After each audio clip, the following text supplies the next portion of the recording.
जय श्री कृष्ण मित्रों। श्रीमद् भगवद गीता अध्याय 9 राज विद्याराज गुह्य योग।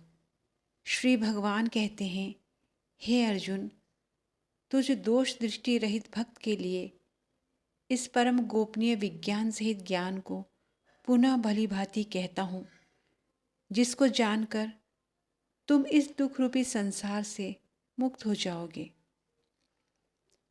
श्री कृष्ण अर्जुन को वो ज्ञान देने वाले हैं जो विज्ञान सहित है, सब विद्याओं का राजा है, सब गोपनीयों से भी अति गोपनीय है, अर्थात इससे बड़ा कोई रहस्य नहीं है, परम पवित्र और परम श्रेष्ठ है।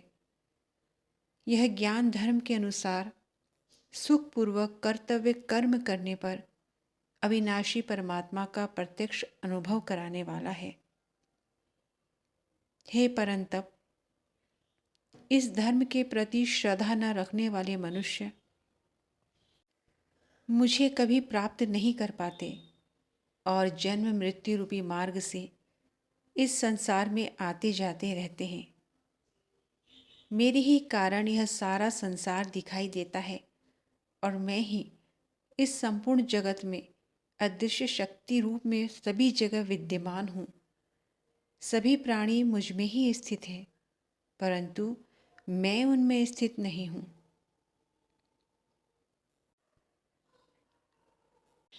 जैसे आकाश से उत्पन्न हुआ सर्वत्र विचरने वाला महान वायु सदा आकाश में ही स्थित है, वैसे ही मेरे संकल्प द्वारा उत्पन्न होने से संपूर्ण प्राणी मुझ में ही स्थित है, ऐसा जान।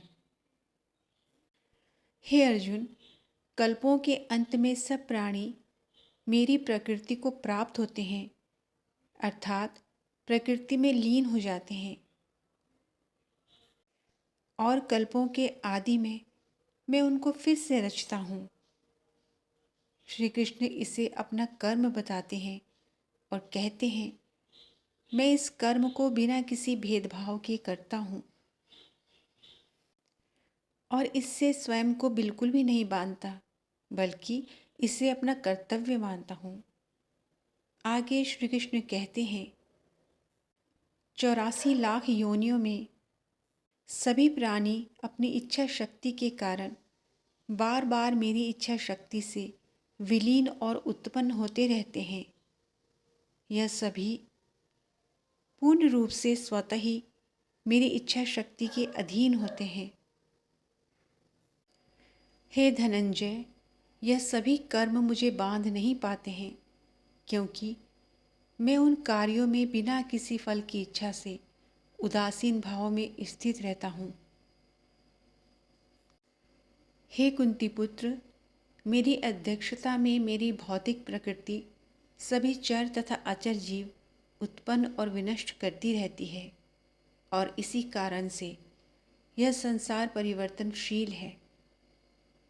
मूर्ख मनुष्य मुझे अपने ही समान निकृष्ट शरीर आधार वाला समझते हैं, इसलिए ऐसे मनुष्य सभी जीवात्माओं का परब्रह्म परमेश्वर वाले मेरे स्वभाव को नहीं समझ पाते हैं। ऐसे मनुष्य कभी न पूर्ण होने वाली आशा में, कभी न पूर्ण होने वाले कर्मों में और कभी न प्राप्त होने वाले ज्ञान में विशेष रूप से मोहग्रस्त हुए मेरी मोहने वाली भौतिक प्रकृति की ओर आकृष्ट होकर निश्चित रूप से राक्षसी वृत्ति और आसुरी स्वभाव धारण किए रहते हैं। हे पृथापुत्र, मोह से मुक्त हुए महापुरुष देवी स्वभाव को धारण करके मेरी शरण ग्रहण करते हैं और मुझको सभी जीवात्माओं का उद्गम जानकर अनन्य भाव से मुझ अविनाशी का स्मरण करते हैं। ऐसे महापुरुष दृढ़ संकल्प से प्रयत्न करके निरंतर मेरे नाम और महिमा का गुणगान करते हैं और सदैव मेरी भक्ति में लीन रहकर मुझे बार बार प्रणाम करते हुए मेरी पूजा करते हैं। कुछ मनुष्य ज्ञान के अनुशीलन द्वारा यज्ञ करके कुछ मनुष्य मुझे एक ही तत्व जानकर, कुछ मनुष्य अलग अलग तत्व जानकर अनेक विधियों से निश्चित रूप से मेरे विश्व स्वरूप की पूजा करते हैं। हे अर्जुन, मैं ही वैदिक कर्म कांड को करने वाला हूँ, मैं ही यज्ञ हूँ, मैं ही पितरों को दिए जाने वाला तर्पण हूँ, मैं ही जड़ी बूटी रूप में औषधि हूँ, मैं ही मंत्र हूँ, मैं ही घृत हूँ, मैं ही अग्नि हूँ और मैं ही हवन में दी जाने वाली आहुति हूँ। कृष्ण अपने स्वरूप को समझाते हुए कहते हैं कि इस संपूर्ण ब्रह्मांड में मैं ही पालन करने वाला पिता हूँ। इस संपूर्ण जगत को धारण करने वाला, इस जगत का पालन करने वाला एवं कर्मों के फल को देने वाला पिता, माता, पितामह तथा जानने योग्य पवित्र ओमकार और ऋग्वेद, सामवेद और यजुर्वेद भी मैं ही हूँ। मैं ही सभी को प्राप्त होने वाला परम लक्ष्य हूँ। मैं ही सबका भरण पोषण करने वाला हूँ। मैं ही सबका स्वामी हूँ। मैं ही सभी के अच्छे बुरे कर्मों को देखने वाला हूँ। मैं ही सबका परम धाम हूँ। मैं ही सबकी शरण स्थली हूँ। मैं ही सबसे प्रेम करने वाला घनिष्ठ मित्र हूँ। मैं ही सृष्टि को उत्पन्न करने वाला हूँ और मैं ही सृष्टि का संहार करने वाला हूँ। मैं ही सबका स्थिर आधार हूँ। मैं ही सभी को आश्रय देने वाला हूँ और मैं ही सबका अविनाशी कारण हूँ। हे अर्जुन, मैं ही सूर्य रूप में तप कर, जल को भाप रूप में रोककर बारिश रूप में उत्पन्न होता हूँ। मैं ही निश्चित रूप से अमरत्व और मृत्यु हूँ। मैं ही सत्य रूप में तत्व हूँ और मैं ही असत्य रूप में पदार्थ हूँ।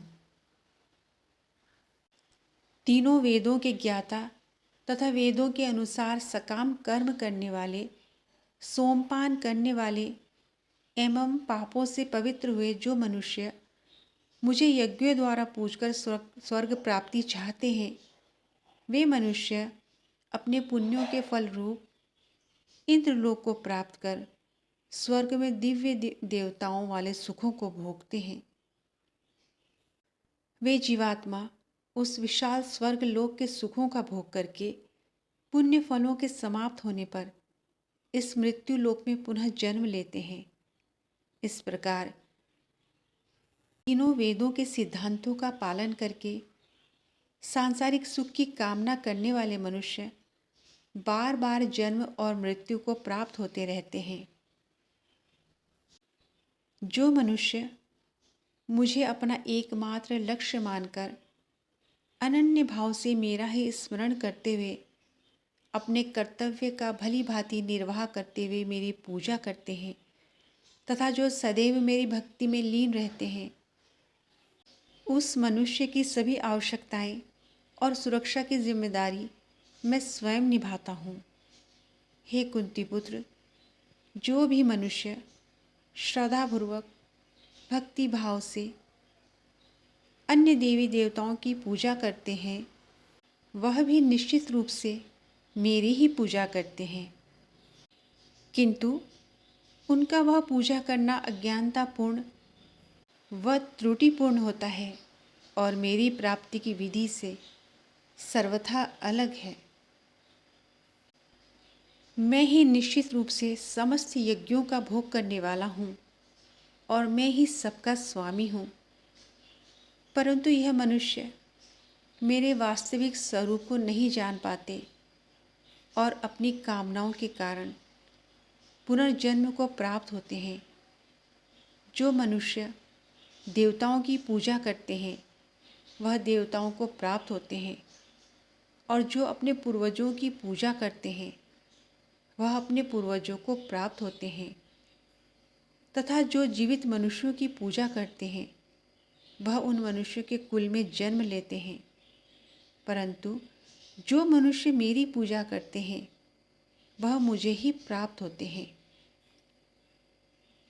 आगे श्री कृष्ण निष्काम भगवत भक्ति की महिमा का वर्णन करते हुए कहते हैं कि हे अर्जुन, जो मनुष्य एक पत्ता, एक फूल, एक फल, थोड़ा सा जल और जो कुछ भी निष्काम भक्ति भाव से मुझे अर्पित करता है, तो उस शुद्ध भक्त का निष्काम भक्ति भाव से अर्पित किया हुआ वो सब कुछ मैं स्वीकार करता हूँ।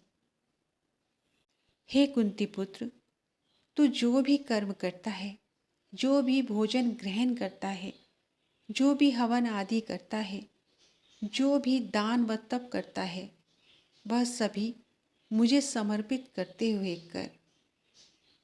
इस प्रकार तू समस्त अच्छे और बुरे कर्मों के फलों के बंधन से मुक्त हो जाएगा और मन से सभी सांसारिक कर्मों को त्याग कर मन को मुझ परमात्मा में लगाकर विशेष रूप से मुक्त होकर मुझे प्राप्त कर लेगा। हे अर्जुन, मैं सभी प्राणियों में समान रूप से विद्यमान हूँ। सृष्टि में न किसी से द्वेष रखता हूँ और न ही कोई मेरा प्रिय है, परंतु जो मनुष्य शुद्ध भक्ति भाव से मेरा स्मरण करता है, तब वह मुझ में और मैं उसमें निश्चित रूप से एकाकार हो जाते हैं। यदि कोई भी अत्यंत दुराचारी मनुष्य अनन्य भाव से मेरा निरंतर स्मरण करता है, तो उसे निश्चित रूप से साधु ही समझना चाहिए, क्योंकि वह संपूर्ण रूप से मेरी ही भक्ति में रत है। हे कौन्तेय, ऐसा मनुष्य शीघ्र ही धर्मात्मा बन जाता है और शाश्वत शांति को प्राप्त होता है। तुम निश्चयपूर्वक यह सत्य जान लो कि मेरा भक्त कभी नष्ट नहीं होता। हे पृथापुत्र, वे सभी मनुष्य जो मेरी शरण में आते हैं, चाहे उनका जन्म, लिंग या जाति कुछ भी हो, यहाँ तक कि समाज जिनका तिरस्कार करता है, ऐसे सभी मनुष्य मेरी शरण में आकर परम धाम को ही प्राप्त होते हैं। तो फिर पुण्यात्मा ब्राह्मणों, भक्तों और राष्ट्रीय क्षत्रियों का तो कहना ही क्या है। इसलिए तू क्षण में नष्ट होने वाले दुख से भरे हुए इस जीवन में निरंतर मेरा ही स्मरण कर। हे अर्जुन, तू मुझ में ही मन को लगाकर मेरा भक्त बनकर मेरी पूजा कर और मुझे ही प्रणाम कर। इस प्रकार अपने मन को मुझ परमात्मा में पूर्ण रूप से स्थिर करके मेरी शरण होकर तो निश्चित रूप से मुझे ही प्राप्त होगा। इस प्रकार उपनिषद, ब्रह्म विद्या तथा योग शास्त्र रूप श्रीमद् भगवद गीता के श्री कृष्ण अर्जुन संवाद में राजविद्या राजगुह्य योग नामक 9वां अध्याय संपूर्ण हुआ। जय श्री कृष्ण।